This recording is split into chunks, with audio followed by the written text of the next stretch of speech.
Good evening मेरे प्यारे दोस्तों। सर्वप्रथम तो नव वर्ष के शुभारंभ के साथ यूपीएससी वाला में ज्योग्राफी ऑप्शनल के लिए उपस्थित तमाम विद्यार्थियों का मैं स्वागत एवं अभिनंदन करता हूं।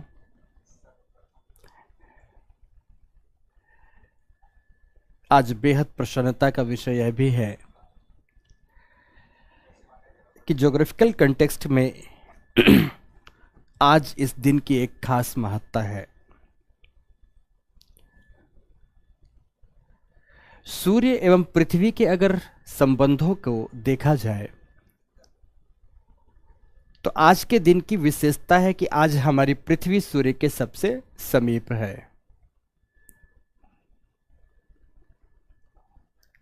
इसका मतलब है कि पृथ्वी में ऊर्जा का मुख्य स्रोत सूर्य है। सूर्य ही पृथ्वी को ऊर्जा प्रदान करता है, तो वर्ष का सर्वाधिक ऊर्जा आज के दिन ही पृथ्वी को प्राप्त हो रही है। ठीक इसी सुमधुर अवसर पर आप मेरे साथ उपस्थित हैं और वैकल्पिक विषय के रूप में आज आप मुझसे ऊर्जा प्राप्त करेंगे मेरे दोस्तों।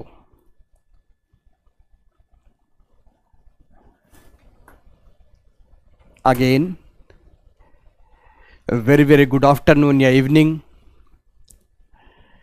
आप सभी क्लास स्टार्ट होते ही शीघ्रातिशीघ्र उपस्थित हो जाया करें ताकि मुझे जो भी बातें करनी हो मैं प्रॉपरली स्टार्ट कर पाऊं, आरंभ से ही स्टार्ट कर पाऊं।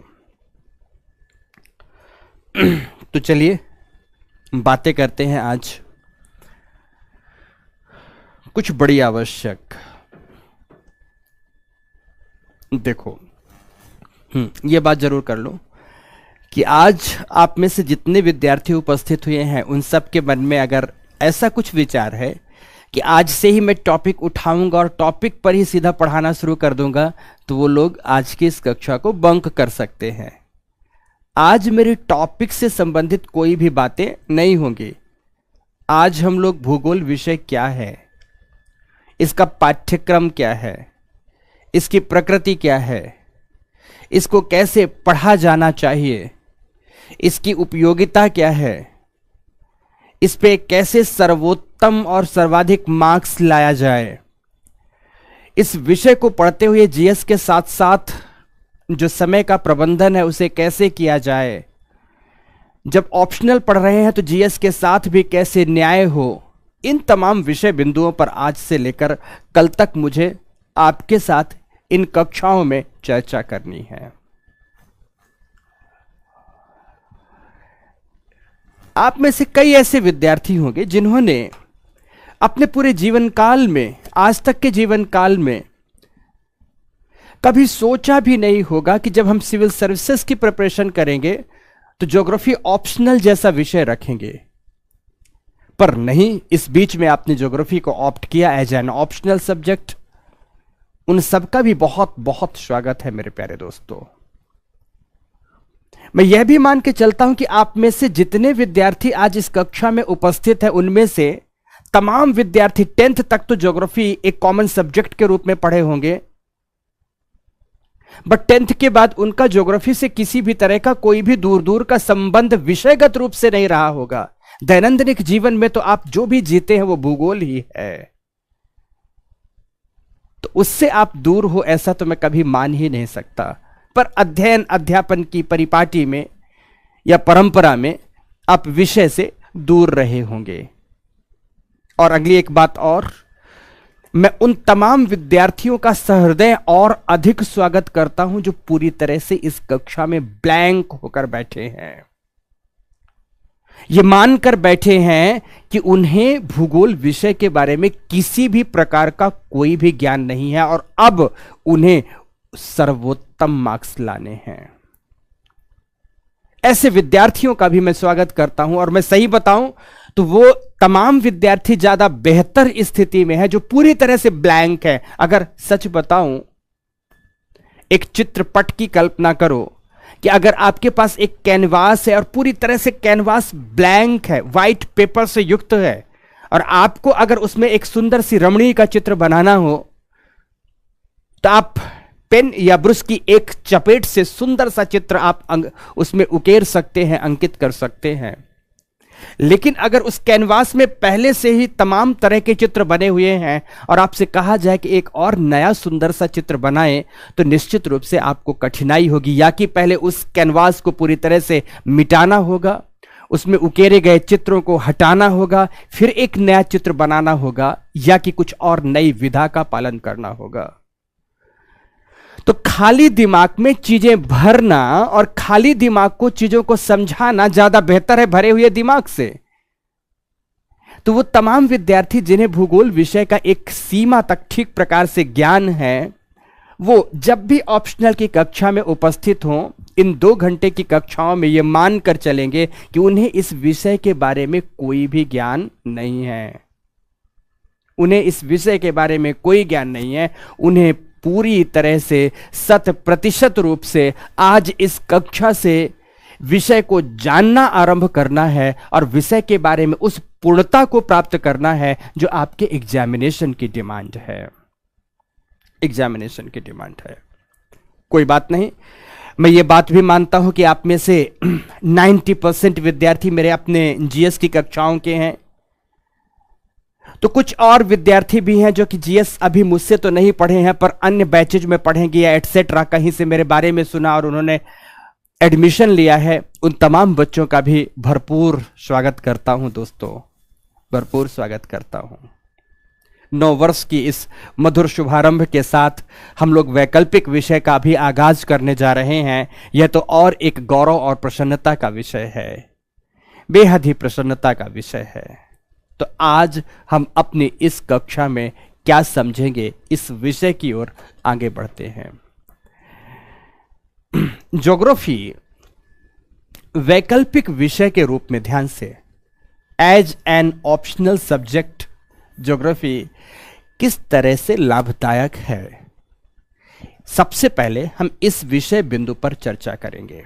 4-5 बिंदु जो हमारी आगामी कक्षाओं में चर्चा के होंगे। सबसे पहले यहां पर बोर्ड में लिख देता हूं ताकि क्लैरिटी रहे। तो सबसे पहली बात जो हमारी होगी वह होगी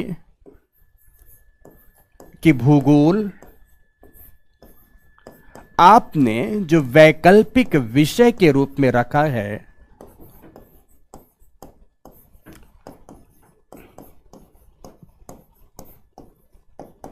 क्यों महत्वपूर्ण है।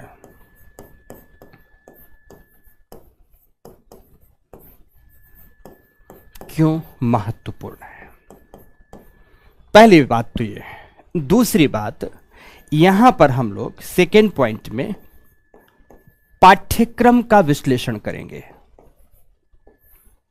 पाठ्यक्रम विश्लेषण करेंगे। तीसरी बात, यहां पर आज जब आपको विषय पढ़ना है तो विषय को पढ़ने के लिए कुछ रेफरेंस बुक्स की जरूरत पड़ती है। कुछ रेफरेंस बुक्स की जरूरत पड़ती है, तो बुक लिस्ट के बारे में चर्चा करेंगे। बुक लिस्ट के बारे में चर्चा करेंगे। आज इन 3 विषय बिंदुओं पर बात होगी और कल हम लोग बात करेंगे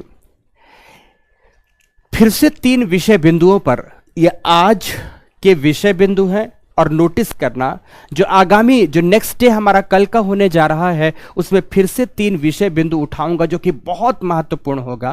पहला विषय बिंदु होगा कि भूगोल विषय का अध्ययन का आगाज कैसे किया जाए, how to begin geography as an optional. पहला विषय बिंदु हमारा यह होगा। दूसरा विषय बिंदु होगा कि हमने आरंभ कर लिया पढ़ना, बट इसमें एक अच्छा उत्तर कैसे लिखें और भूगोल में शानदार मार्क्स कैसे ऑब्टेन करें। तो दूसरा यह विषय बिंदु जिसे हम शीर्षक देंगे कि how to gain a good marks in geography, geography में अच्छे मार्क्स कैसे लाए जाएं।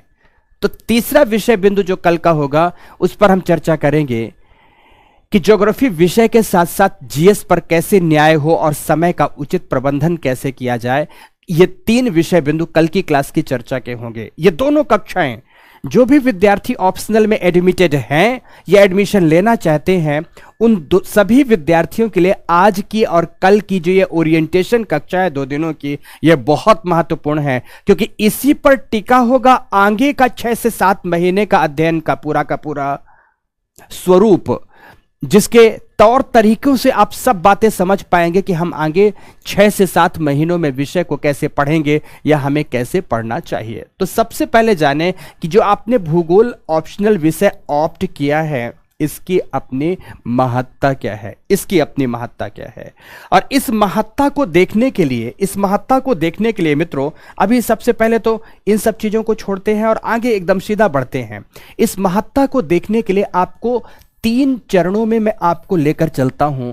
सबसे पहले आपका ऑप्शनल सब्जेक्ट है और सबसे पहले इसमें से आप प्रीलिम्स एग्जामिनेशन की ओर चलें, प्रीलिम्स एग्जाम में चले, आफ्टर दैट मेंस एग्जाम में चले, मेंस एग्जामिनेशन में, और लास्ट इंटरव्यू में चले।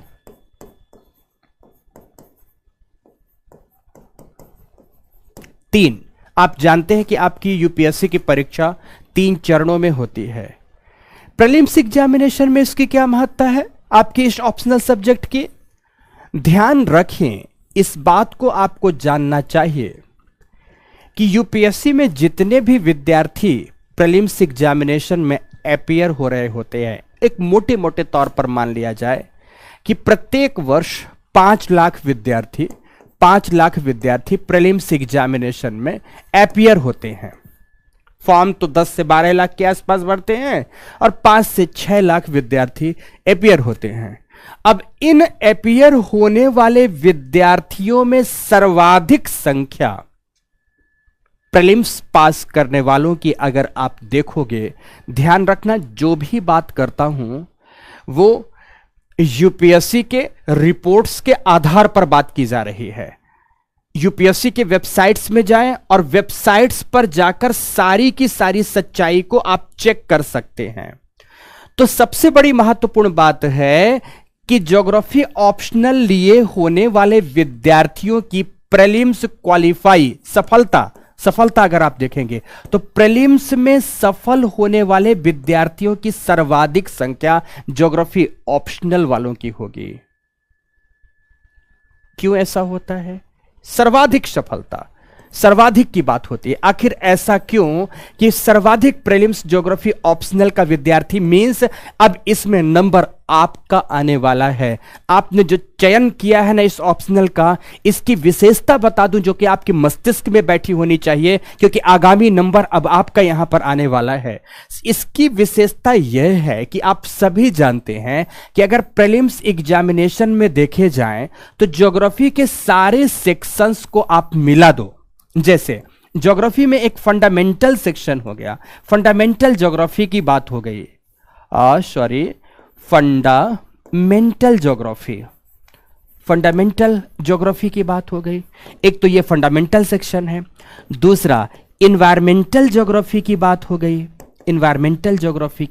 गई, तीसरे नंबर पर जियोपॉलिटिकल ज्योग्राफी की बात हो गई, ज्योग्राफी की बात हो गई। चौथे नंबर पर सोशियो कल्चरल ज्योग्राफी की बात हो गई, सोशियो कल्चरल ज्योग्राफी की बात हो गई। अगर सारे सेक्शन को मिला दिए जाएं, सारे सेक्शन को मिला दें, और यह भी ध्यान रखना ये जो फंडामेंटल ज्योग्राफी है, environmental geography, geopolitical geography, socio cultural geography, और यहीं पर अगर मैं एक और विषय बिंदु दे दूं इकोनॉमिक ज्योग्राफी, ये सारे के सारे सेक्शन मिला दें। अब इकोनॉमिक ज्योग्राफी में कौन कौन से पार्ट्स आप ले सकते हैं? एग्रीकल्चर ले सकते हैं, रिसोर्स ले सकते हैं, इंडस्ट्री ले सकते हैं, ट्रेड एंड ट्रांसपोर्ट का सेक्शन ले सकते हैं, सबको मिला लें। ये सब आपके ऑप्शनल के सिलेबस के विषय बिंदु हैं। अगर इन तमाम सेक्शन से देखें तो यहां से लगभग 10 प्रश्न औसत रूप से 10 क्वेश्चन प्रत्येक वर्ष पूछा जाना है। इन्वायरमेंट एंड इकोलॉजी से लगभग 12 to 15 क्वेश्चन, मीन्स अगर हम 12 क्वेश्चन ही ले लें या 15 क्वेश्चन ले लें, प्रत्येक वर्ष यहां से पूछा जाना है। इकोनॉमिक ज्योग्राफी से इस समय नए ट्रेंड्स में अगर आप देखोगे तो ऑलमोस्ट 5 क्वेश्चन प्रत्येक वर्ष आपसे पूछे जाने हैं। ऑलमोस्ट 5 क्वेश्चन प्रत्येक वर्ष आपसे पूछा जाना है। जियोपॉलिटिकल ज्योग्राफी से भी 3 से 4 प्रश्न पूछे जाने हैं प्रत्येक वर्ष प्रीलिम्स में। तो सोशियो कल्चरल ज्योग्राफी से भी 3 से 4 प्रश्न पूछे जाने हैं प्रत्येक वर्ष। मित्रों, यूपीएससी आपसे यहां से कुछ ऐसा प्रश्न पूछता है। अगर कुल पूछे गए प्रश्नों की संख्या देखें तो लगभग 20, 25, 27, 30, 35, लगभग मोटे मोटे तौर पर अगर आप देखो तो geography subject, core geography subject से पूछे गए प्रश्नों की संख्या लगभग 35 क्वेश्चंस के आसपास होती है। और ये 35 क्वेश्चंस अगर आपने ऑप्शनल सब्जेक्ट पढ़ा तो आपको जीएस में पढ़ने की कोई जरूरत शेष नहीं बचती। और दूसरा फर्क यह इस विषय पर रहता है कि जीएस में भी आप ज्योग्राफी पढ़ोगे, ऐसा नहीं कि जीएस में ज्योग्राफी नहीं पढ़ोगे, जीएस में भी इन तमाम विषय बिंदुओं को पढ़ोगे। पर जीएस पढ़ने वाला विद्यार्थी अगर 35 में से 25 क्वेश्चन सॉल्व कर पा रहा है तो ऑप्शनल का विद्यार्थी इन 35 में से लगभग 30 या 32 क्वेश्चन सॉल्व कर पाएगा। तो आप समझ सकते हैं प्रीलिम्स क्वालिफाई करने में जो 5-7 क्वेश्चंस का फर्क है वो कितना बड़ा साबित होगा, कितना बड़ा साबित होगा। तो इसलिए जिनका ऑप्शनल सब्जेक्ट ज्योग्राफी होता है, मींस आप सबकी बात मैं करता हूं, आप सबके सर्वाधिक चांसेज हैं मित्रों प्रीलिम्स क्वालिफाई करने के। लेकिन यह भी मैं बता दूं कि जब आप आगे पूरे प्रोसेस पर बढ़ रहे होंगे, टॉपिक्स पर आप आगे बढ़ रहे होंगे, तो मैं जगह जगह पर आपको इस बात के संकेत भी देता चलूंगा कि अब आपको थोड़ा सा यहां पर और कौन सी पृथकता का अनुपालन करना है कि आप प्रीलिम्स एग्जामिनेशन में अगर थोड़ा सा भी थ्रस्ट देते हैं, थोड़ा सा भी पुश इफेक्ट देते हैं तो आपको कहीं कोई कठिनाई ना आए। क्यों? क्योंकि आप समझो, सपोज यहां से 30-32 क्वेश्चन आपने निकाल लिया और अब मुश्किल से जुम्मे से आपको 20 क्वेश्चन ही तो सारे के सारे क्षेत्रों को मिलाकर निकालना है। अगर 20 क्वेश्चन भी आपने निकाल लिया मित्रों तो आप 100% प्रीलिम्स क्वालिफाई कर गए। और वो 20 क्वेश्चन आप कैसे निकालेंगे इसकी भी चर्चा मैं ऑप्शनल की कक्षाओं के साथ साथ आपके साथ जरूर करूंगा मित्रों, जरूर करूंगा। तो पहला तो आपको यहां पर अब बेनिफिट मिलने जा रहा है मित्रों। अब दूसरी बात, अगर मैं मेंस एग्जामिनेशन की करूं, मुख्य परीक्षा की करूं, तो मुख्य परीक्षा के रूप में आप सभी के सभी जानते हैं कि मुख्य परीक्षाओं में देखें, एक तो पेपर आपके लिए बहुत महत्वपूर्ण होता है जीएस का। और जीएस में आप ये भी जानते हैं जीएस के 4 प्रश्न पत्र हैं, पेपर 1, पेपर 2, पेपर 3, पेपर 4, 4 प्रश्न पत्र जीएस के हैं। जीएस के साथ साथ आपको एक निबंध लेखन का प्रश्न पत्र मिलेगा, और ऐसे में आपको 2 निबंध लिखने पड़ता है, E1 एंड E2, 2 ऐसे राइटिंग करनी होती है। और अभी केवल मैं इसी स्तर पर बात करता हूं, क्वालिफाइंग की बात नहीं कर रहा। और ध्यान से अब देखना, क्वेश्चन पेपर्स लेकर अगले दिनों में मैं आऊंगा और क्वेश्चन पेपर्स लेकर वर्ष दर वर्ष आपको क्वेश्चन सॉल्व कराते हुए जीएस की बात कर रहा हूं, पढ़ाऊंगा ऑप्शनल। पर मैं राजेश मिश्र आपसे इस बात का वादा करता हूं कि जीएस के प्रश्न पत्र भी आपकी इस कक्षा में लाऊंगा और जीएस के प्रश्नों को भी हल कराऊंगा कि देखो आप पढ़ तो ऑप्शनल रहे हो, जीएस के each and every question solve हो रहे हैं या नहीं। तो समझना, यहां पर जीएस में अगर आप पाठ्यक्रम के मेंशन किए जाने पर अगर आप देखो तो पाठ्यक्रम के जो अंग हैं उसमें से प्रश्न पत्र प्रथम और प्रश्न पत्र तृतीय, इन तीनों का प्रत्यक्ष रूप से संबंध आपके ऑप्शनल सब्जेक्ट से है। ऑप्शनल सब्जेक्ट से है, प्रत्यक्ष रूप से इनका संबंध ऑप्शनल सब्जेक्ट से है। जहां तक बात पेपर सेकेंड्स की आती है, पहले तो इनके मैं सिलेबस को आपको दिखा दूं तो आपको भरोसा होना चाहिए कि आपने जो ये विषय लिया है आपको ये बहुत सारी जगह पर आपको हेल्प करने जा रहा है।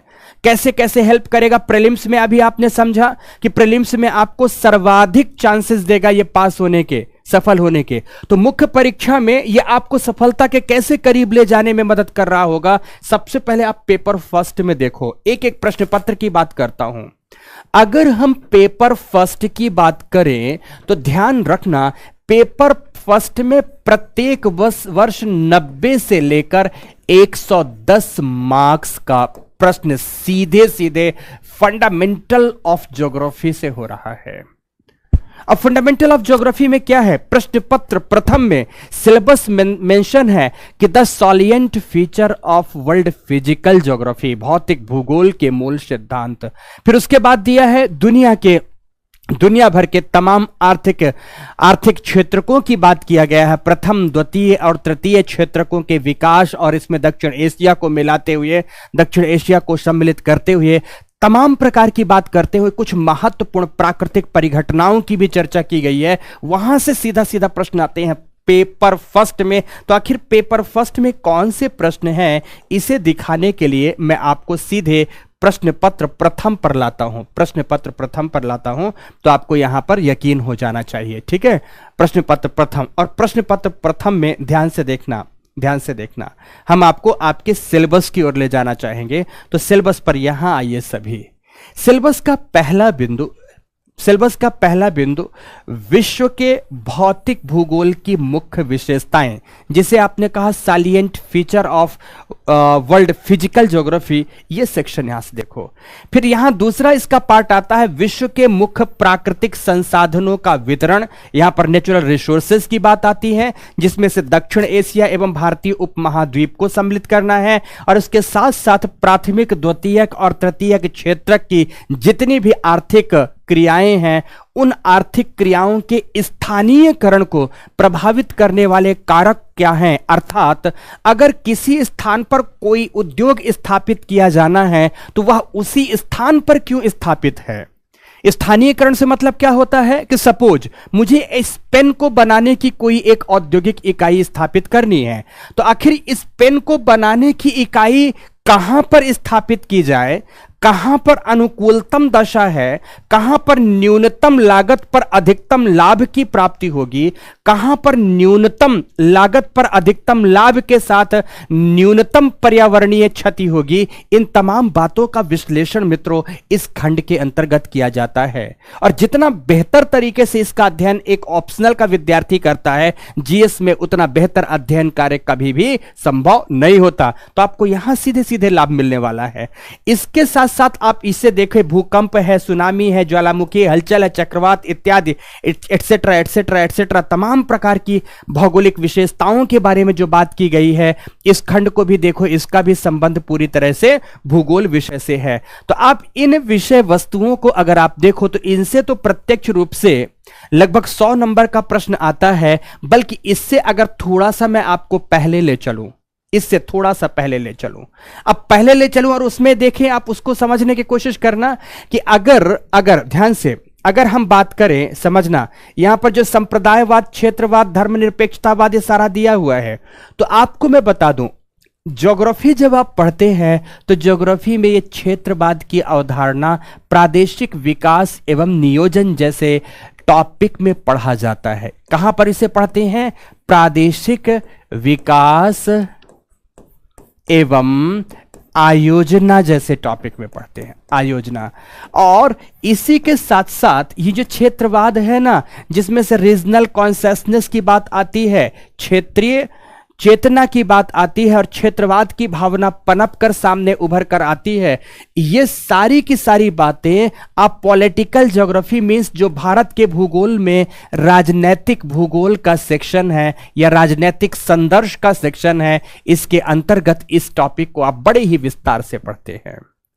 इसी प्रकार से अगर बात की जाए नगरीयकरण की, अर्बनाइजेशन की बात की जाए, तो अर्बनाइजेशन जैसा सेक्शन आप सभी को ज्ञात है कि भारत के भूगोल तथा विश्व के भूगोल में बस्ती भूगोल या अधिवास भूगोल का एक बहुत महत्वपूर्ण अंग है ग्रामीण अधिवास और नगरीय अधिवास।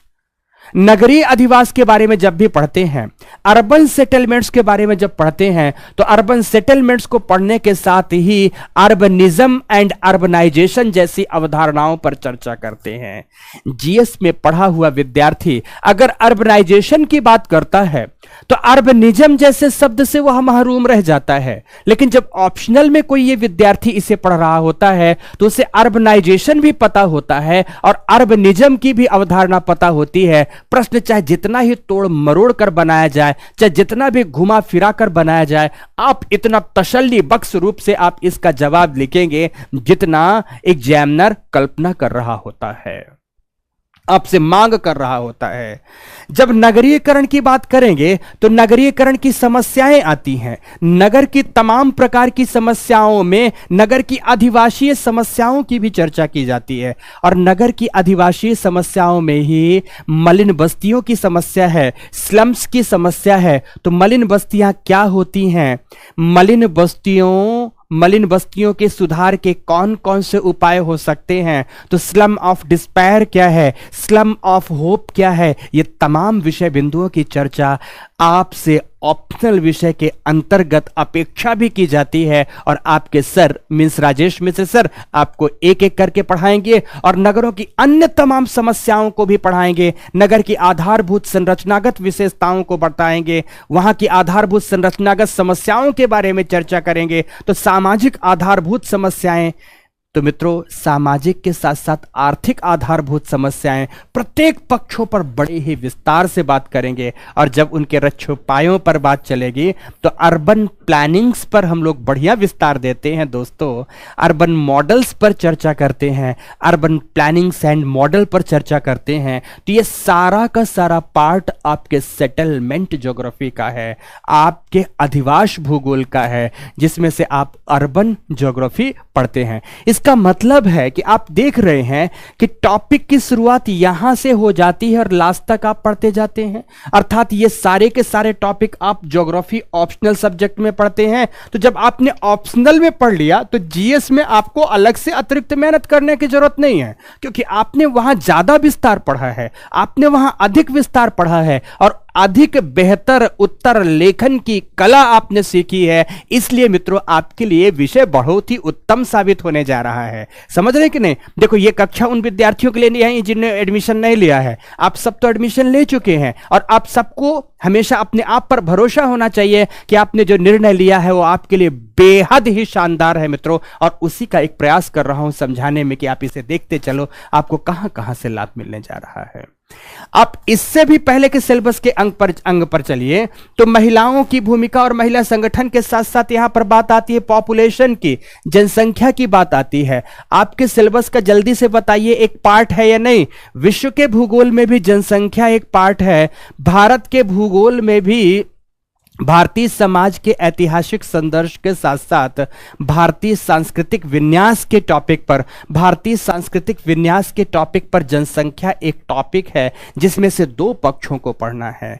जनसंख्या संबंधी तमाम सिद्धांतों को पढ़ना है। तो जनसंख्या वृद्धि, जनसंख्या वितरण, जनसंख्या घनत्व, जनसंख्या समस्याएं, जनसंख्या समस्याओं के निवारण के उपाय, इन तमाम विषय बिंदुओं का अध्ययन भी आपको मेरे साथ साथ आपके अपने ऑप्शनल की कक्षा में करना है। तो यहां पर जनसंख्या का टॉपिक भी आपने ऑप्शनल में पढ़ लिया, अर्थात जीएस में पढ़ने की जरूरत नहीं है। तो आप देख लो कि प्रथम प्रश्न पत्र का आधे से अधिक का सिलेबस तो आपके साथ साथ पढ़ा चला जाना है।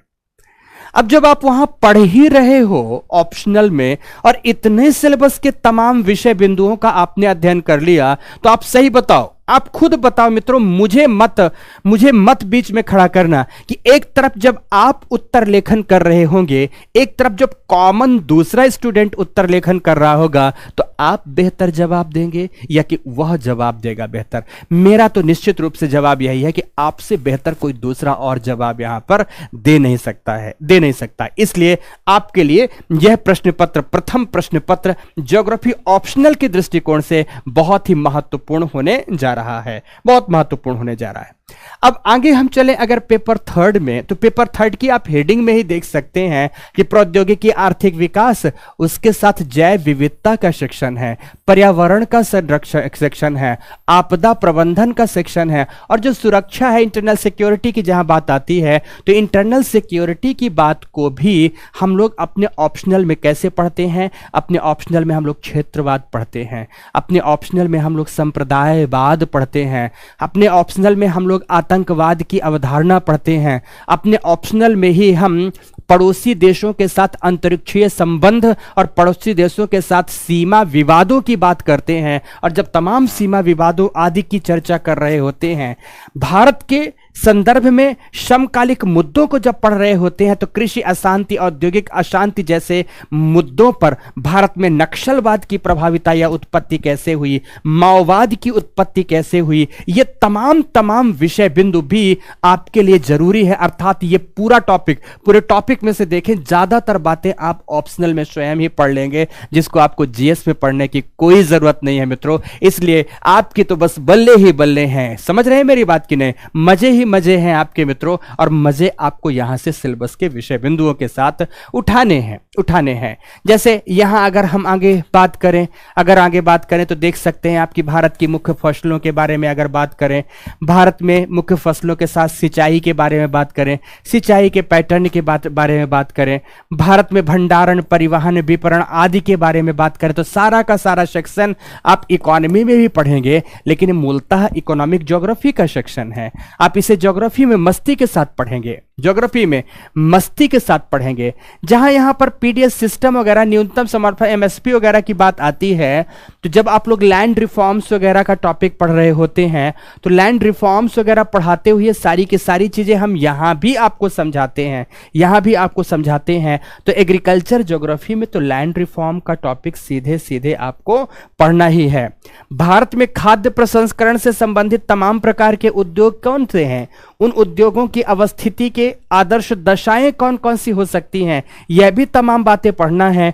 तो यह सब तो इसके साथ साथ आपके ऑप्शनल का अंग है ही। तो यहां आप देख सकते हैं कि यह तो पूरा टॉपिक, जैसे ऊर्जा है, बंदरगाह है, सड़क है, विमानपत्तन है, रेलवे है, ये सारा का सारा टॉपिक आपके ऑप्शनल सब्जेक्ट का है मित्रों, ऑप्शनल सब्जेक्ट का है। जहां तक बात रही पर्यावरण की, आपदा प्रबंधन की, तो यह तो ऑप्शनल में है ही। और विकास के साथ फैलते उग्रवाद में, उग्रवाद यहां दो ही प्रकार के हैं, आंतरिक अशांति में एक कृषि अशांति है, तो एक औद्योगिक अशांति है, तो उनके बारे में भी हम चर्चा करते हैं और बहुत ही विस्तार पूर्वक मित्रों पढ़ते हैं। तो कुल मिलाकर मेरे कहने का अर्थ है कि पेपर फर्स्ट और पेपर थर्ड का प्रत्यक्ष रूप से संबंध आपके वैकल्पिक विषय से है। पेपर थर्ड के अंतर्गत अगर आप देखोगे तो इसमें भी लगभग 80 से लेकर 100 क्वेश्चन, 100 मार्क्स का क्वेश्चन आपसे आपके ऑप्शनल सब्जेक्ट्स के अंतर्गत पूछा जाता है। अर्थात पेपर फर्स्ट और पेपर थर्ड को अगर मिला दिया जाए, इन दोनों प्रश्न पत्रों को मिला दो मित्रों, तो लगभग 200 से 220 नंबर का प्रश्न आपको सीधे सीधे आपके ऑप्शनल सब्जेक्ट से मिल गया।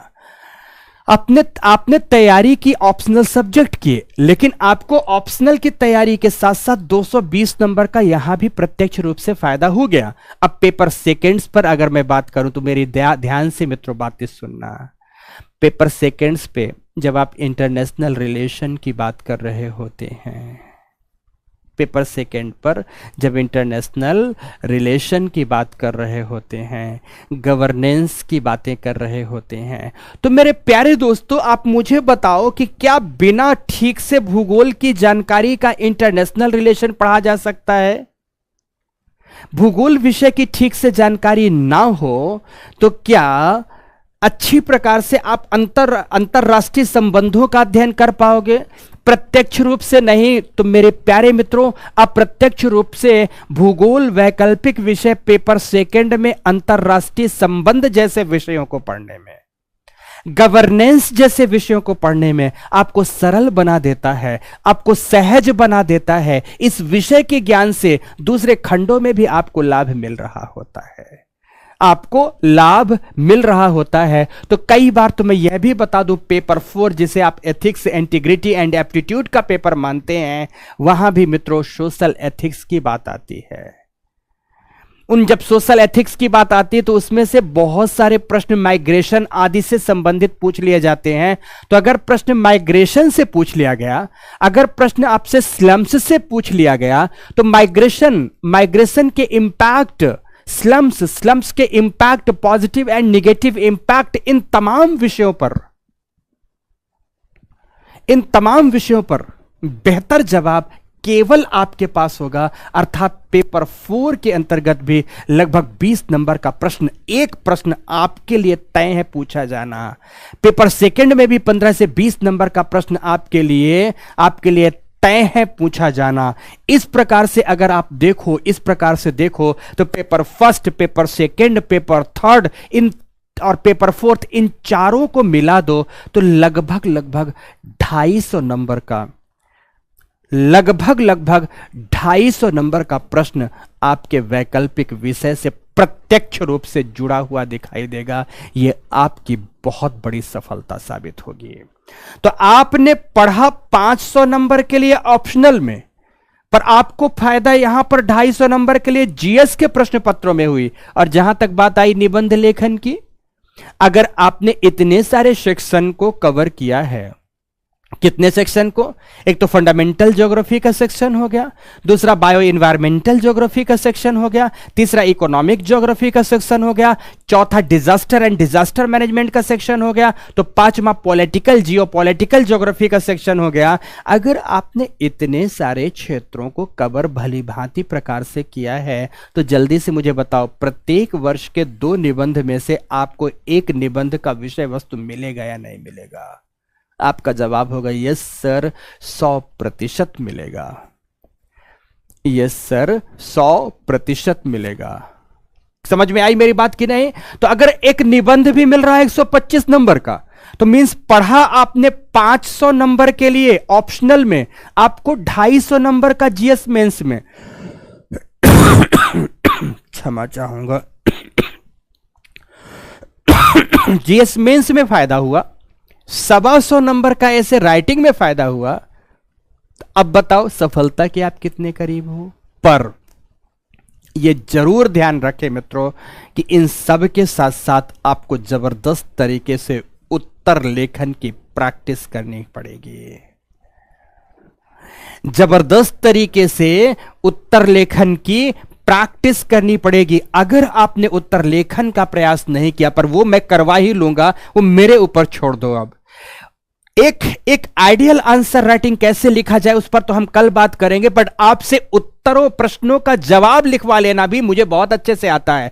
और मित्रों मैं आपको पारंगत कर दूंगा, उत्तर लेखन में सिद्धहस्त कर दूंगा मैं। और आपको जो आज की डेट में होगा ना, कई बच्चे ऐसे होंगे जो पेन उठाते होंगे तो बस बार बार पेन घुमाते होंगे, सोचते होंगे कहां से लिखें, क्या लिखें, कैसे लिखें। उन सब के लिए बता दूं आज पहली ही कक्षा में कि कुछ दिनों बाद ही सही, पर आपके साथ ऐसी स्थिति उत्पन्न करूंगा, और सकारात्मक स्थिति की बात कर रहा हूं, कि कुछ भी प्रश्न पूछा जाए आपकी लेखनी कांस्टेंट उतने मिनट और उतने सेकंड तक दौड़ती हुई नजर आएगी जितना आपके पास निर्धारित समय होगा।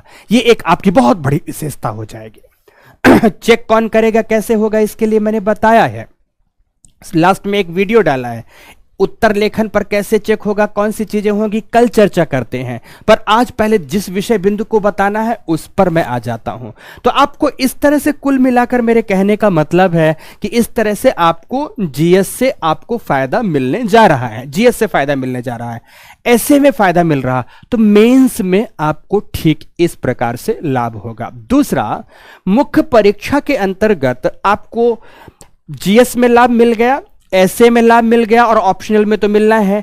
और ऑप्शनल में 500 नंबर में से 300+ मार्क्स कैसे लाए जाएं, इस पर चर्चा कल करेंगे। हाउ टू बिगिन के साथ साथ how how to write a good answer के साथ साथ हम लोग कल चर्चा करेंगे कि अच्छा आंसर कैसे लिखा जा सकता है, अच्छा आंसर कैसे लिखा जा सकता है।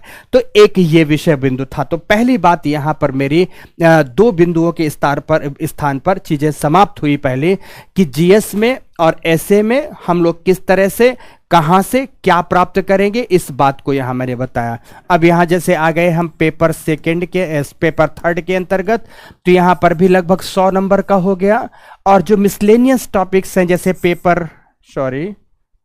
जो मिसलेनियस टॉपिक है पेपर फोर्थ का है और पेपर सेकंड का है, इन सब जगहों से मिलाकर लगभग 40 से 50 नंबर के प्रश्न प्रत्येक वर्ष होते हैं।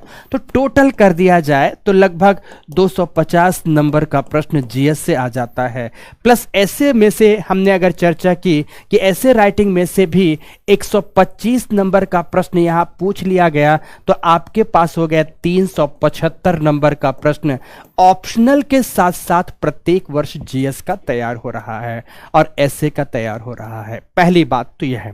अब दूसरी बात आती है, इससे पूर्व मैंने बताया था कि 3 स्तरों पर तैयारियां हैं। एक इंटरव्यू के स्तर पर तैयारी है। यहां पर आपसे ज्योग्राफी का उत्तर लिखने के लिए नहीं पूछेगा।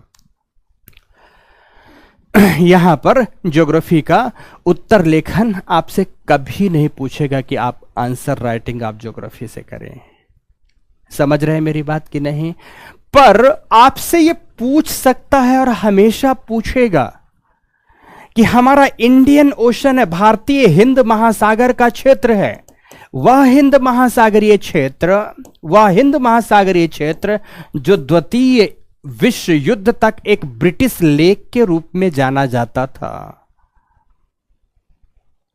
एक ब्रिटिश लेक के रूप में जाना जाता था, शांत सागरीय जल क्षेत्र कहलाता था, आज क्यों उबलता हुआ महासागर है? आज क्यों इसे सी ऑफ एगोनी के नाम से जाना जाता है? सी ऑफ ट्रिंक्विटी, सी ऑफ एगोनी के नाम से क्यों जाना जाता है? तो मित्रों, यह भी पूछा जा सकता है कि आखिर चीन, अमेरिका, फ्रांस, ब्रिटेन, इन सब की निगाहें इस महासागरीय क्षेत्र पर क्यों गड़ी होती हैं? तो पूछा जा सकता है कि रिमलैंड की क्या महत्ता है, तो हार्टलैंड की क्या महत्ता है? तो आपके मस्तिष्क में तुरंत आना चाहिए जवाब, what is rimland, what is heartland. ये तमाम कॉन्सेप्ट्स आपके मस्तिष्क में आना चाहिए। और जैसे रिमलैंड के कॉन्सेप्ट की चर्चा होगी ना मित्रों, वैसे ही आपके पास जवाब होगा कि आखिर रशिया यूक्रेन को नाटो देशों के साथ शामिल क्यों नहीं होने देना चाहता। इसका जवाब आपसे बढ़िया कोई नहीं देगा।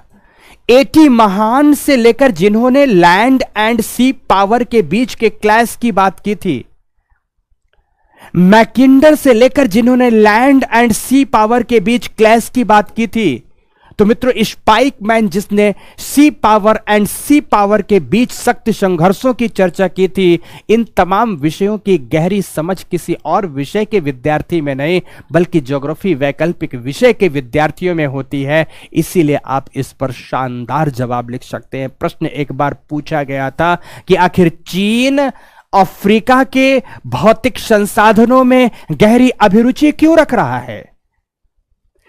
दक्षिण एशिया में भारत की अवस्थिति अपने अवस्थितिक दृष्टिकोण से महत्वपूर्ण क्यों है? तो भारत एवं चीन के मध्य अगर अफ्रीकी संबंधों को देखा जाए तो चीन के सापेक्ष भारत अभिरुचि आज अधिक बढ़ाता जा रहा है। क्यों है आखिर? ये तमाम प्रकार की बातें यूपीएससी इंटरव्यू के क्वेश्चन के तहत की हैं। और मित्रों, इन प्रश्नों का जवाब कौन देगा? ऐसा नहीं कि ये ज्योग्राफी बैकग्राउंड वाले विद्यार्थियों से पूछा गया था, ये नॉन बैकग्राउंड वाले विद्यार्थियों से पूछा गया था। अगर क्लाइमेट चेंज की बात करें, अगर ग्लोबल वार्मिंग की बात करें, इन सब के संदर्भ में होने वाले सम्मेलनों की बात करें, नीति नियमावलियों की बात करें, इस संदर्भ में जो भी क्वेश्चंस रेज होते हैं मेरे प्यारे दोस्तों, इन सब का जवाब कौन देगा? इन सब का जवाब देने वाला कोई और नहीं बल्कि आप होंगे। अर्थात अगर आपने वैकल्पिक विषय के रूप में ज्योग्राफी रखा है तो आप इन सारे सेक्शंस के जवाब देने में मोस्ट कंफर्टेबल होंगे। और जितना कंफर्टेबल होंगे निश्चित रूप से मित्रों मार्क्स आपका उतना ही बेहतर होगा। जब तक कि आप कोई डिजास्टरस जवाब ना दे दें। हाँ, यह बात है कि अगर डिजास्टरस जवाब देंगे तो निश्चित रूप से आप मुश्किलों में फंसेंगे। तो ऐसा जवाब आपको देना है ही नहीं। तो मित्रों, आप बेहतर जवाब देंगे तो आप इंटरव्यू में भी अपने आप में लाभ प्राप्त कर सकेंगे। तो इसीलिए मेरे द्वारा या ज्योग्राफी सब्जेक्ट के अन्य शिक्षकों द्वारा यह कहा जाता है कि ज्योग्राफी पढ़ा तो अपने आप में 500 नंबर के लिए जाता है, लेकिन यह तैयारी 1000 नंबर की करवाता है। और यह रियलिटी है मित्रों कि आप प्रिपरेशन 1000 मार्क्स की एक साथ कर रहे होते हैं। इसीलिए आपके लिए यह विषय बहुत ही महत्वपूर्ण होने जा रहा है और आपके लिए बेहद ही लाभकारी होने जा रहा है। तो अब प्रश्न उठता है कि इसका अध्ययन हम लोग कब से आरंभ करेंगे? मेरा जवाब है, इस विषय का अध्ययनगत आरंभ हम कब से करने जा रहे हैं? हम करेंगे, आज की क्लास में हमने नहीं किया, कल की क्लास में भी हम नहीं करेंगे। कल की क्लास में भी मुझे अभी बहुत सारी आपसे बातें करनी है और फिर इसे करेंगे। इसकी शुरुआत हम करेंगे 5 तारीख से। टॉपिक की शुरुआत कब से करेंगे? हम 5 तारीख से करने जा रहे हैं। और आप जानते हैं कि जब ऑप्शनल सब्जेक्ट के रूप में हम भूगोल पढ़ेंगे तो हमारे पास पढ़ने के लिए कुल 20 सेक्शन है। ये 20 सेक्शन है। अब यहां एक दूसरी बड़ी महत्वपूर्ण सिलेबस एनालिसिस में बातें करनी है। पक्ष आता है दूसरा सिलेबस एनालिसिस का।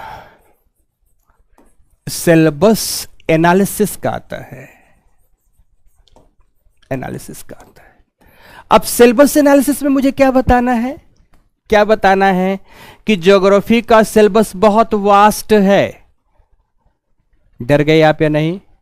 मैंने डरा दिया आपको या नहीं? अरे मेरे प्यारे मित्रों, ऐसा कुछ भी नहीं है। आपके प्रश्नों को मैं देख भी रहा हूं। हेमंत, शालिनी, सभी के सभी जवाब जो दे रहे हैं सभी बहुत अच्छा है। मुझे खुशी है इन तमाम चीजों के। सबके प्रश्नों को भी देख रहे हैं, पर यह उत्तर कैसे लिखना है, क्या लिखना है, बार बार मैं बता रहा हूं कि इस पर कल मुझे क्लास लेनी है। हर एक चीज को एक दिन निर्धारित मैंने किया है जिसके आधार पर मैं करूंगा चीजें। और ध्यान रखो और एक बात, आप सभी के लिए कैसे प्रश्न पूछना है, कब पूछना है, क्या करेंगे, इस सब पर भी मैं चर्चा करूंगा। लेकिन 5-10 मिनट मुझे अभी और सुनते चले जाओ। अगर किसी के मस्तिष्क में यह है, आपके सामने यह 20 पॉइंट हैं, 20 सेक्शन है सिलेबस के, कि इतना बड़ा सिलेबस ज्योग्राफी का कैसे कवर किया जाएगा, 20 टॉपिक आपको कवर करने हैं, तो इस मिथ को सबसे पहले निकालें। ये एक मिथ है कि ज्योग्राफी का सिलेबस बड़ा है। यह देखने में बड़ा है पर वास्तविक रूप में सिलेबस बड़ा नहीं है। यह देखने में बड़ा है पर वास्तविक रूप से ज्योग्राफी का सिलेबस बड़ा नहीं है। सिलेबस कैसे छोटा है यह आज मैं आपको यहां पर समझाऊंगा। पहला, आपको जो ये 20 सेक्शन देखने को मिलते हैं तो यहां पर पढ़ना 20 सेक्शन नहीं है, केवल आपको कितने सेक्शन पढ़ने होंगे? 12 सेक्शन पढ़ने हैं। 12 सेक्शन पढ़ने कैसे, अब आपको यह भी बता देता हूं। 12 सेक्शन कैसे पढ़ने आपको यह भी बता दूं। Geomorphology, independent, climatology, oceanography and bio environmental geography, ये 5 सेक्शन आपको इंडिपेंडेंटली पढ़ने हैं, स्वतंत्र रूप से पढ़ने हैं। तो यहां पर फिजिकल ज्योग्राफी जो प्रिंसिपल ऑफ फिजिकल ज्योग्राफी है, इसके 5 सेक्शन आपको इंडिपेंडेंटली पढ़ने हैं, कोई दिक्कत नहीं। अब समझते जाना, यहां पर आपको 5 सेक्शन इंडिपेंडेंटली पढ़ना है, तो इधर से आपको दिस वन, ये सेक्शन इंडिपेंडेंट पढ़ना है, एकदम स्वतंत्र रूप से पढ़ना है। तो आपके पास 6 सेक्शन हो गए। अब 6 सेक्शन में से और आगे बोलते हैं, ये जो मानव भूगोल में संदर्भ का टॉपिक है, इसे आपको इंडिपेंडेंटली पढ़ना है, इंडिपेंडेंट सेक्शन के रूप में पढ़ना है। दिस वन तो कुल कितने हो गए? 5 हो गया, इसे मिला दिया जाए तो 6 हो गया, इसे मिला दिया जाए तो 7 हो गया। ये 7 टॉपिक इंडिपेंडेंट टॉपिक के रूप में पढ़े जाते हैं। अब 5 टॉपिक और कौन से हैं जो क्लब हो जाते हैं, तो ध्यान से सुनना। कलर चेंज करता हूं। यहां अगर हम बात करें इकोनॉमिक ज्योग्राफी की, ध्यान से, तो इकोनॉमिक ज्योग्राफी के अंतर्गत जो इकोनॉमिक एक्टिविटीज़ आती हैं उसमें primary sector, secondary sector and tertiary sector की इंडस्ट्रीज की बात करते हैं। प्राथमिक क्षेत्र की आर्थिक क्रियाएं जिसमें से पशुपालन, खाद्य संग्रहण, कृषि, मत्स्यन से लेकर के वानिकी जैसी क्रियाएं आती हैं, तो इसमें प्राइमरी सेक्टर। सेकेंडरी में निर्माण एवं विनिर्माण एवं औद्योगिक क्रियाएं आती हैं। टर्शियरी में बीमा सुविधाएं, परिवहनगत सुविधाएं, ऊर्जागत सुविधाएं, ये तमाम बातें आती हैं। तो ये सारे के सारे सेक्शन जब हम यहाँ पढ़ रहे होते हैं तो मेरे प्यारे दोस्तों ध्यान से देखना, हम यहाँ इन सब चीज़ों को भी साथ में फिनिश कर रहे होते हैं।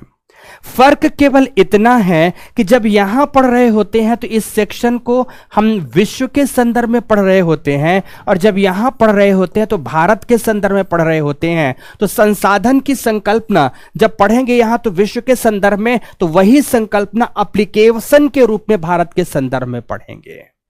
संसाधनों का संरक्षण, संसाधनों का प्रबंधन, संसाधनों के उत्खनन से संबंधित समस्याएं जब यहां पढ़ रहे होंगे तो वही तमाम बातें एप्लीकेबल यहां भी होंगे। तो अलग से यहां कुछ भी पढ़ने की जरूरत नहीं पड़ती है। तो ध्यान से समझे, 6 सेक्शन 7 सेक्शन आपने वहां पढ़ा था, ये हो गया आपका 8वां सेक्शन। तो यहां इसके साथ साथ यह 8वां सेक्शन समाप्त हो जाता है। तो 8वां सेक्शन ये हुआ। अब 9वें की ओर चलते हैं।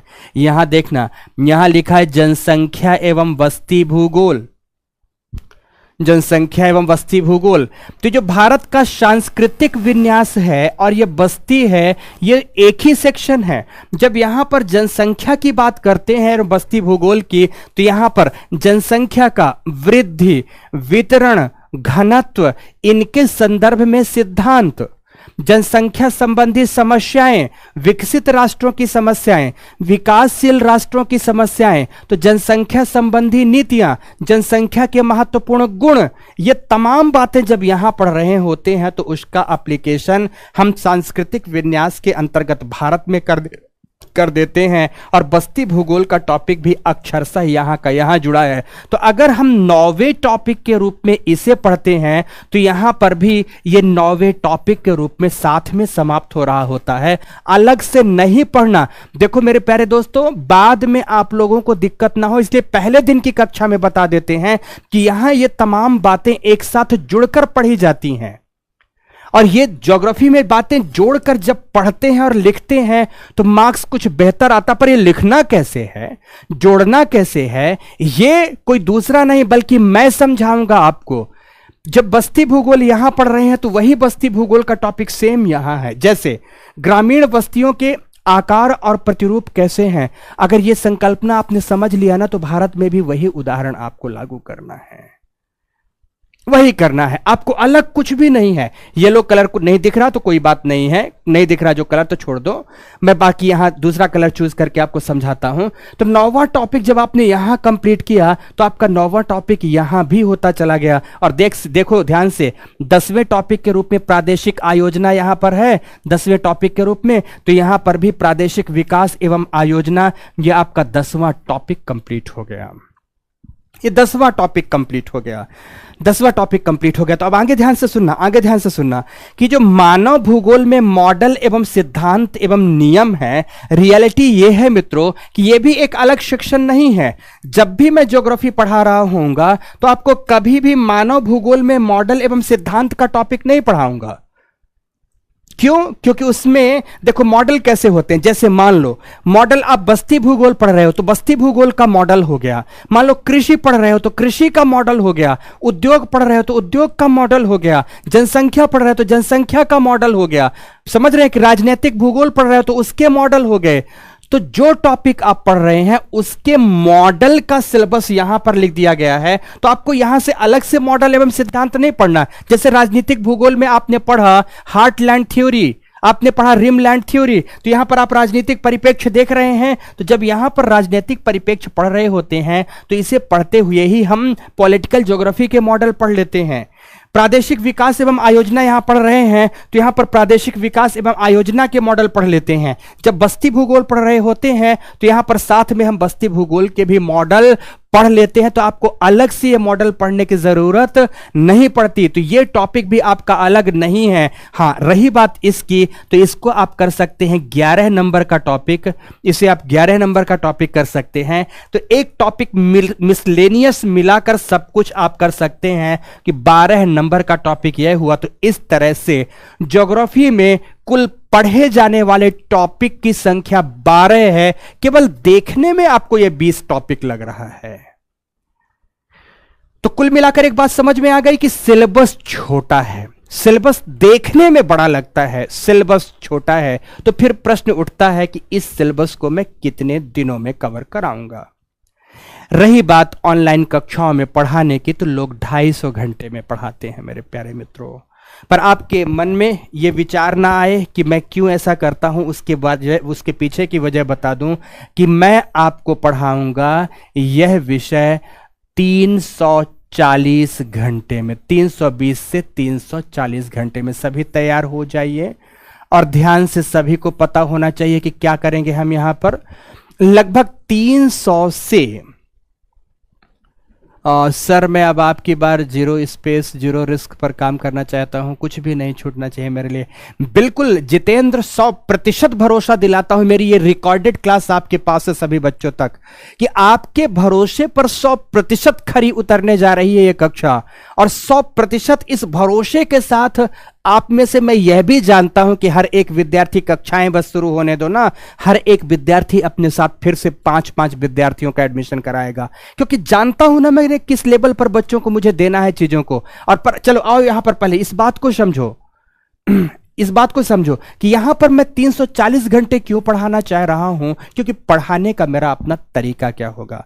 पढ़ाने का तरीका होगा मित्रों कि जैसे ही सिलेबस आएगा ना, मैं पहले दिन की क्लास में अगर उपस्थित हुआ तो पहले दिन की क्लास जो 5 तारीख से उपस्थित होगी, तो आपके सामने सबसे पहले भू आकृति विज्ञान की स्लाइड होगी। और भू आकृति विज्ञान का यह स्लाइड सामने है कि देखो भू आकृति विज्ञान का यह सिलेबस है, और सिलेबस के पहले अंग को मैं इस तरह से अंडरलाइन करूंगा कि आपके पहला सिलेबस की बात यह है। हो सकता है कि पहले इसको शुरू ना करके इससे पहले कोई दूसरा टॉपिक महत्वपूर्ण हो, मैं उसको शुरू कर दूं, लेकिन सिलेबस को अंडरलाइन किया और अंडरलाइन करके मैं आपको बताऊंगा कि चलो इसको पढ़ना है।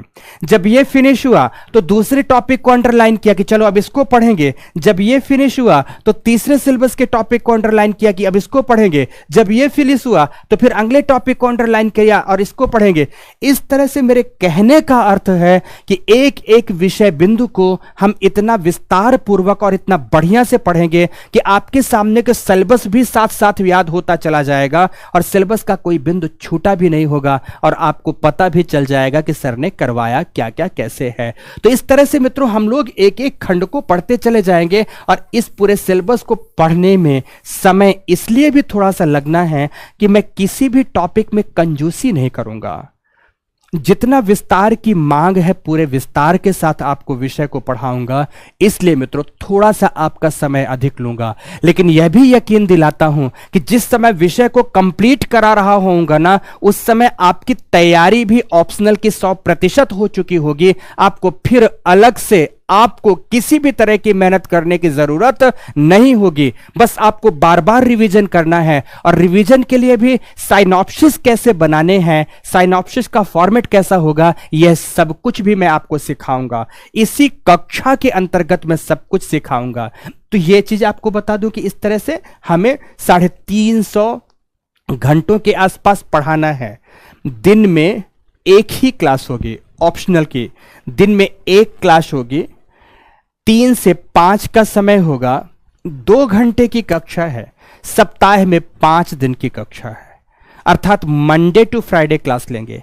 ऐसा हो सकता है कभी बीच में अगर कोई दिन गैप हो गया, क्योंकि आपके सर भी तो इंसान है, हो सकता है कुछ जरूरतों में एक आध दिन गैप हो गया, तो मैं उस कक्षा को गैप फिलिंग के रूप में सैटरडे को यूज कर लूंगा। मीन्स चाहूंगा कि ये जो गैप हुआ वो 5 डेज का एवरेज निकल कर आए तो सैटरडे यूज कर लूंगा। हाँ, यह भी शुरू में बता दूं कि मित्रों बाहर दिल्ली में हम भी यायावर की भांति रहते हैं, कभी कभार थोड़ा सा भारत या विश्व भ्रमण के लिए कहीं जाना हुआ, या घर परिवार रिश्तेदार और नातेदारी में जाना हुआ, तो जब पर्याप्त सिलेबस का एक विषय वस्तु पढ़ा दिया गया होगा तो आपसे कभी कभार आपसे चर्चा करके, आपसे बातें करके 2-4 दिन का अवकाश बीच में लूंगा, और यह तमाम बातें करते हुए आपके सिलेबस की समाप्ति मैं जुलाई एंड तक करूंगा। फिर से याद करो सभी, बाद में मत कहना आपका सिलेबस जो अभी मैं जनवरी शुरू कर रहा हूं, यह सिलेबस जुलाई एंड में फिनिश करूंगा। आप सबको जो 2023 में मेंस लिखने जा रहे होंगे, सितंबर एंड में उनका मेंस होगा, उनके पास अगस्त का रिवीजन का समय होगा, सितंबर का रिवीजन का समय होगा, और सितंबर एंड में मेंस लिखना होगा। तो आराम से वह लोग भी मेंस में अपीयर हो सकते हैं। जिन्हें 2024-25 में देना उनके लिए तो अति उत्तम है ही, पर आराम से पढ़ेंगे, दबाव में नहीं पढ़ेंगे मित्रों, इत्मीनान के साथ पढ़ेंगे, विषय को कंठस्थ करेंगे, क्लास में ही पूरी तरह से कंठस्थ करने की कोशिश करेंगे। अब आगे भी बात करता हूं।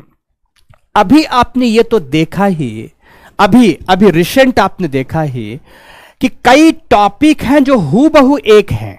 मैंने बताया कि आपको 20 में से 12 टॉपिक ही पढ़ना है, पर उसके बाद भी बताता हूं कई सब टॉपिक हैं जो कई जगहों पर हूबहू एक है। अब वो सब टॉपिक देखो, मतलब उससे भी 12 टॉपिक में भी कैसे छोटा है, इसको भी देखो। जैसे आपने अभी यहां पर देखा, ध्यान से, भूकंप का टॉपिक देखा, यहां भूकंप है, यहां सुनामी आदि है। क्या देखा आपने कि भूकंप है, सुनामी है। तो अब देखो सेकंड पेपर में जब आप लास्ट में आते हैं सेकंड पेपर में, तो अब आप लास्ट में आइए, चलिए यहां भी आपको दिखाता हूं कि है भूकंप या सुनामी नहीं। देखो ये भूकंप है और ये सुनामी है। तो अब ये बताओ कि क्या फर्स्ट पेपर में अगर जियोमॉर्फोलॉजी में भूकंप एवं सुनामी पढ़ रहा हूं या पढ़ा रहा हूं, तो क्या इंडियन ज्योग्राफी के कॉन्टेम्परेरी इशू में भूकंप और सुनामी दोबारा पढ़ेंगे? नहीं। मैं यही बताना चाहता हूं सिलेबस कैसे छोटा हो रहा है। वहां पढ़ा यहां फिनिश हुआ, या यहां पढ़ा तो वहां फिनिश हुआ। एक ही बार पढ़ना है, 2 बार नहीं पढ़ना है। एक ही बार पढ़ा और 2 जगह पर यह फिनिश हो रहा है। और फिर से दिखाओ, चलो देखते हैं। यहां पर, यहां आप देखना, पारिस्थितिकीय मुद्दे, पर्यावरणीय संकट, पर्यावरणीय प्रदूषण से संबंधित मुद्दे देख रहे हैं आप सभी के सभी। तो पर्यावरण के संदर्भ में समझ रहे हैं। ये देखो क्या क्या लिखा है सिलेबस, पर्यावरण से संबंधित देखना कि पर्यावरणीय मुद्दे, पर्यावरणीय संकट, पर्यावरण से संबंधित मुद्दे। तो जब आप यहां पर, चलो अब आ जाओ, यही पर्यावरण कहां आप पढ़ रहे हो। जब आप यहां पर, मेरी बात समझना, पर्यावरण पढ़ोगे, देखो यहां पर सिलेबस का पर्यावरण के टॉपिक, पारिस्थितिकी के सिद्धांत, मानव पारिस्थितिक अनुकूलन, एटसेट्रा एटसेट्रा, पर्यावरण पर मानव का प्रभाव, वैश्विक क्षेत्रीय पारिस्थितिक पर्यावरण असंतुलन। यहां पर देखना पारितंत्र एवं प्रबंधन एवं संरक्षण। यहां देखना पर्यावरणीय निम्नीकरण, पर्यावरणीय प्रबंधन, पर्यावरणीय संरक्षण। आ रहा है कि नहीं? वहां आपने पर्यावरण का टॉपिक देखा, यहां पर भी पर्यावरण का टॉपिक देखा। तो क्या दोनों जगह पर्यावरणीय मुद्दे अलग अलग पढ़ने हैं? अगर पर्यावरणीय मुद्दों में आपने ओजोन डिप्लीशन पढ़ा, ग्लोबल वार्मिंग पढ़ा, क्लाइमेट चेंज पढ़ा, एसिड रेन पढ़ा, एटमॉस्फेरिक पॉल्यूशन पढ़ा, एटमॉस्फेरिक डिग्रेडेशन पढ़ा, यूट्रिफिकेशन पढ़ा, तो अगर आपने वहां पर पर्यावरणीय मुद्दे पढ़े तो फिर यहां पढ़ने की अलग से जरूरत पड़ेगी क्या? या यहां पढ़ लिया आपने तो क्या वहां पर पढ़ने की जरूरत पड़ेगी क्या? नहीं मेरे प्यारे दोस्तों, दोनों बातें एक साथ ही क्लब करके पढ़ी जाती हैं। तो मेरे कहने का मतलब है कि ऐसे भी करके टॉपिक के अंदर भी कई ऐसे टॉपिक हैं जिन्हें एक ही जगह पर पढ़ने हैं, 2 जगह पढ़ने की जरूरत नहीं है। तो 12 आपने टॉपिक दिखे और उन 12 टॉपिक में से भी आपका सिलेबस और छोटा हो जाएगा, कुछ इस तरह से चीजों को अगर उचित तरीके पर देख लिया जाए तो। अब जैसे मान लीजिए आप मृदा पढ़ रहे हैं कि मृदा की उत्पत्ति कैसे है, मृदा का वर्गीकरण कैसे होता है, तो अगर दुनिया की मिट्टी को पढ़ोगे तो इसके साथ साथ भारत की मिट्टी हो जाएगी या नहीं हो जाएगी? भारत की मिट्टी की समस्याएं भी हो जाएंगी या नहीं हो जाएंगी?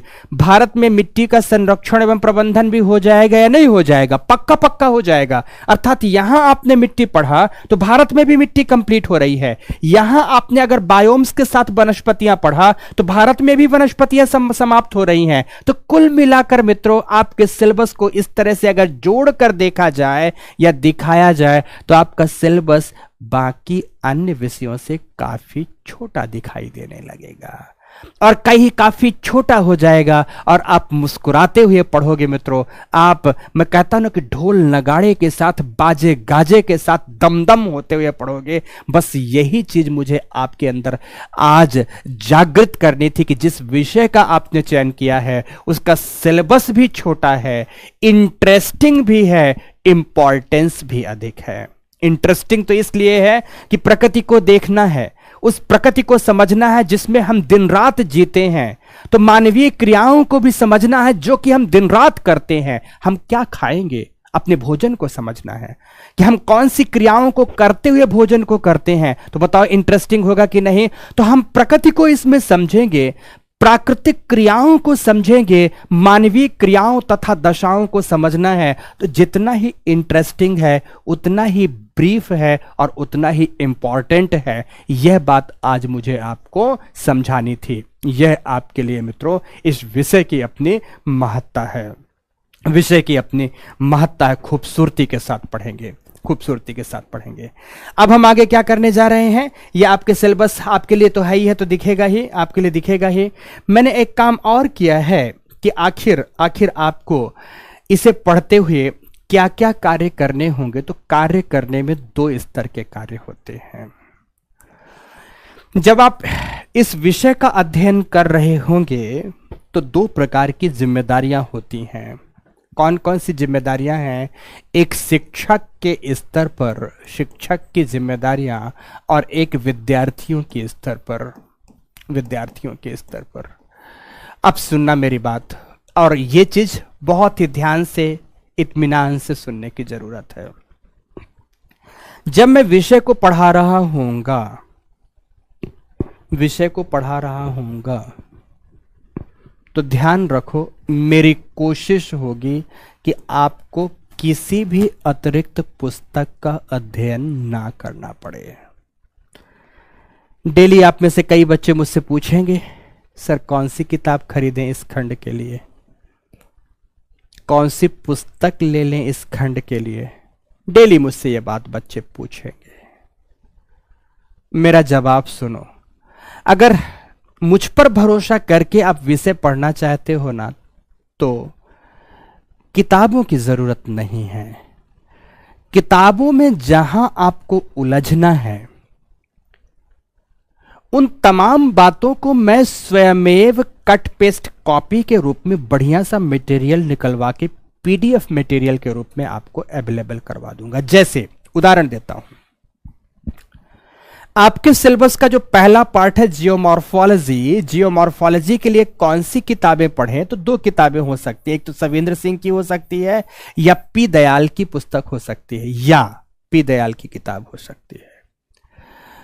अब इन दोनों किताबों को अगर आप लेकर पढ़ते हो तो क्या देख पा रहे हो? ध्यान से, मैंने प्रत्येक सेक्शन के लिए किताब रखी हुई है। जहां की जरूरत है कि अगर सारे के सारे सेक्शन में आप पढ़ सकते हो इसको, या आपके पास वैसे भी मिल जाएगा। अगर सारे के सारे सेक्शन में इस तरह से किताबें खरीद के पढ़ने लगोगे तो आपको 11 से 12 पुस्तक और इससे भी ज्यादा 14 से 15 पुस्तकों को खरीदना पड़ेगा। तो मित्रों, कब आप क्लास लोगे, कब आप नोट्स पढ़ोगे, कब आप जीएस पढ़ोगे, कब आप न्यूज़पेपर्स पढ़ोगे, कब आप न्यूज पढ़ोगे, मैगजीन्स पढ़ोगे, सॉरी न्यूज नहीं, कब आप इन रेफरेंस किताबों को पढ़ोगे? मन पागल नहीं हो जाएगा क्या? क्या तैयारी आपको मैं 5 साल करवाऊंगा? क्या पंचवर्षीय योजना बनवाऊंगा? मेरा जवाब है बिल्कुल नहीं। मैं चाहता हूं कि आप एकदम शानदार सा स्मार्ट वर्क करें, और उस स्मार्ट वर्क में पहला काम आता है कि क्लास एवं क्लास नोट्स में पूरी तरह से फोकस्ड रहें। मैं जो भी बातें पढ़ाऊंगा हर एक बात आपके क्लास नोट्स में नोट डाउन कराऊंगा। यह भी ध्यान रखेंगे इस कक्षा को मैं ये मानकर पढ़ा रहा हूं कि आपकी कक्षा पूरी तरह से ऑफलाइन पैटर्न की है। आप सब मेरे पास मेरे सामने बैठे हुए हो। पहला तो एक बात बता दूं मेरे प्यारे के प्यारे दोस्तों, प्यारे मित्रों, आप सब लोगों ने इतना प्यार दिया है एडमिशन के रूप में मुझे कि मैं बेहद ही गदगद हूं, बेहद प्रसन्न हूं। आप सबको भूरी भूरी धन्यवाद मित्रों, आपके साथ प्रशंसाओं के साथ आपको धन्यवाद, बहुत बहुत धन्यवाद। आपने बहुत प्यार दिया है। और उन तमाम में से एक एक बात कर दूं कि जिस समय मैं पढ़ा रहा होऊंगा ना, तो मेरी प्रत्येक निगाहें, ये मत समझना मेरी दो ही आंखें हैं, मेरे हजारों आंखें हैं। मेरी प्रत्येक आंखें आपके सामने बैठी होंगी। जब आप लिख रहे होंगे, जब आप पढ़ रहे होंगे, जब आप वीडियो सुन रहे होंगे, तो वह आंखें टकटकी लगाकर आपको घूरती हुई आपके सामने बैठी हुई होंगी। इस भाव के साथ आपको पढ़ना है। मैं तो चाहूंगा कि हर एक सेकंड, हर एक वक्त मैं आपके सामने निगाहें गड़ाए हुए बैठा हूं और मैं पढ़ाऊं तो आपका एक मिनट का वक्त भी जाया ना हो और आप कभी भी अपनी पढ़ाई से डेविएट ना हो। इसलिए कोशिश करना आप सब कि मैं तो पढ़ाऊंगा ही और हर एक बात लिखाऊंगा ही। जब हर बात पढ़ा दिया, हर बात लिखा दिया, क्लास के उपरांत जैसे टॉपिक समाप्त हुआ तो विगत वर्ष में पूछे गए प्रश्नों की लिस्ट भी दे दिया, प्रश्नों को भी एनालाइज करवा दिया। तो जल्दी से बता दो दोस्तों, फिर किस बात के लिए किताब की जरूरत पड़ेगी? क्यों किताब पढ़कर अपना बार बार, मैं ये तो नहीं कहता किताब नहीं पढ़ना चाहिए, किताब खूब पढ़ना दोस्तों। किताब पढ़ने से कॉन्फिडेंस आता है, किताब पढ़ने से नॉलेज इंक्रीज होता है। लेकिन अगर आपका अभी यूपीएससी में अच्छे से काम नोट्स को पढ़कर चल जाए तो अभी आप अपने समय को बचा लेंगे, आप समय को बचाएंगे। इस उद्देश्य से मैं ये बात कह रहा हूं। पर बाकी अगर आपको पुस्तकें लेनी है तो मैं सेक्शन वाइज सेक्शन नाम लिख दिया हूं कि किस सेक्शन के लिए कौन सी किताब ले सकते हो। तो ये तमाम रेफरेंस बुक्स हैं। देखो, किताबों को मैंने दो कैटेगरी पर बांट दिया है। एक बेसिक टेक्स्ट बुक है जिसमें से आती है NCERT. NCERT class 10th to 12th, इन्हें लेकर आपको जरूर पढ़ना है, यह आवश्यक है सबके लिए। अब आप में से कई बच्चे होंगे जो बोलेंगे कि सर मैंने यहां पर 11th 12th की खुल्लर की किताब ले ली है। जिनके पास खुल्लर की पुस्तक है, जीएस में आपने लिया है, उन्हें कोई और दूसरी एनसीईआरटी लेने की जरूरत नहीं है। Just wait. लक्ष्मण, क्या सफोकेशन हो रहा है? ऐसे चला दे क्या? जस्ट वेट मित्रों, वहां से ऑन करना पड़ेगा।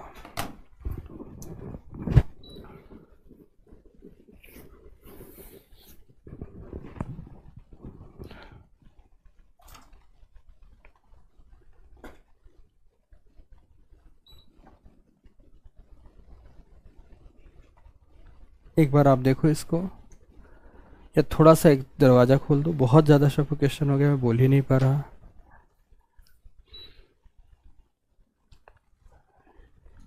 चलो सुनो दोस्तों, यहाँ पर हाँ, जैसे कुरैशी ने लिखा कि मैंने महेश बड़वाल की किताब ली है। नहीं, गाइड नहीं पढ़ना मेरे प्यारे दोस्तों। ऑप्शनल में तो और बिल्कुल गाइड नहीं चलेगी। गाइड बिल्कुल भी नहीं पढ़ना है, किसी भी स्थिति में गाइड नहीं पढ़ना है।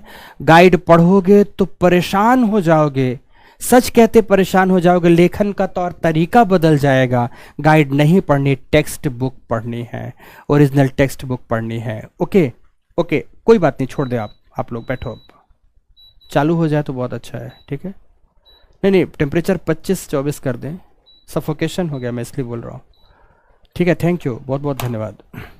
ओके, तो किताबों के लिए मैं बता रहा था, किताबें पढ़ने से कॉन्फिडेंस आता है, बट आपको किताबें अभी लेने की कोई ज़रूरत नहीं है।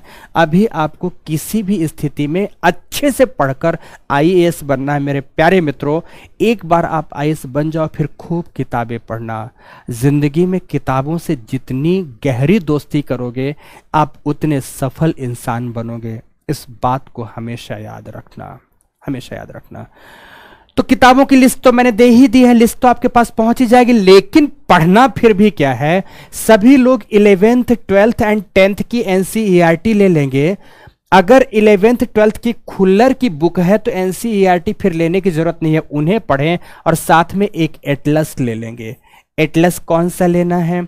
एटलस आप जो भी लें ध्यान रखें इंग्लिश मीडियम का लेंगे, हिंदी मीडियम का नहीं लेंगे। कोशिश करें कि ऑक्सफोर्ड का, जो जीएस में मैंने बताया था, ऑक्सफोर्ड का स्टूडेंट एटलस ले लें, स्टूडेंट एटलस ले लें ऑक्सफोर्ड का।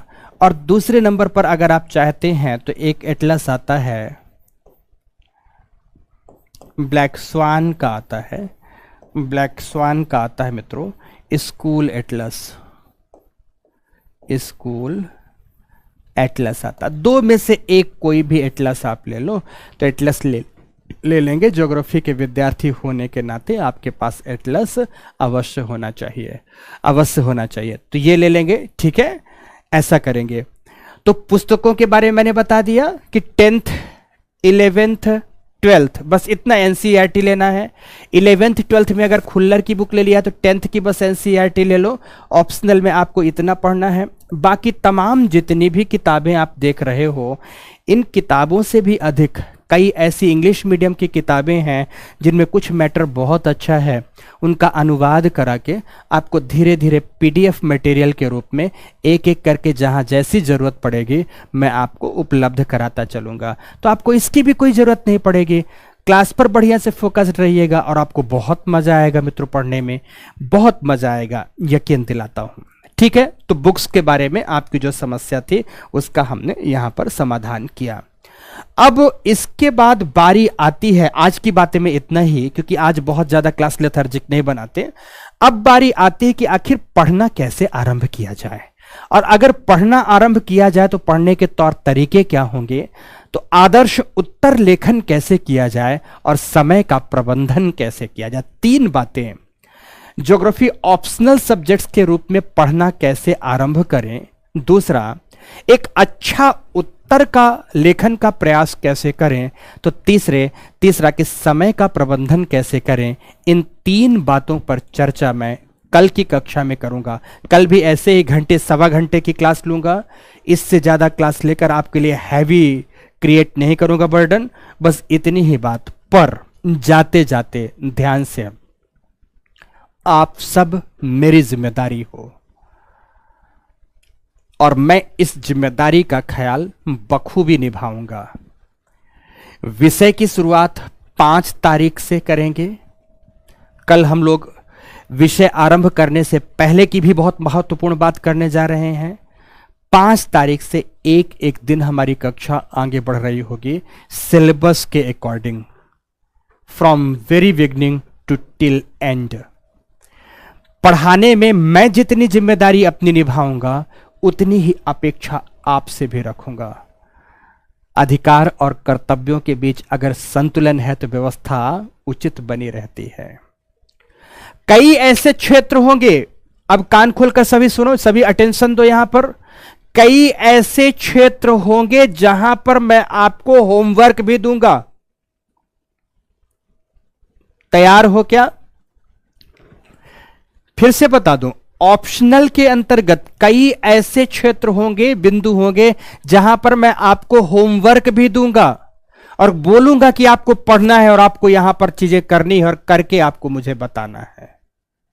जैसे उदाहरण दे देता हूं, मान लो मैं पॉपुलेशन पढ़ाया तो मैं बोलूंगा कि पॉपुलेशन के आंकड़े, कि भारत की कुल जनसंख्या कितना है, भारत का लिंगानुपात कितना है, सर्वाधिक लिंगानुपात वाले राज्य कौन से हैं, न्यूनतम लिंगानुपात वाले राज्य कौन से हैं, भारत में जनसंख्या वृद्धि की दर कितनी है, मातृत्व मृत्यु दर कितनी है, शिशु मृत्यु दर कितनी है, कुल मृत्यु दर कितनी है, कुल जन्म दर कितना है, साक्षरता दर कितनी है, सर्वाधिक साक्षरता वाले राज्य कौन से हैं, न्यूनतम साक्षरता वाले राज्य कौन से हैं।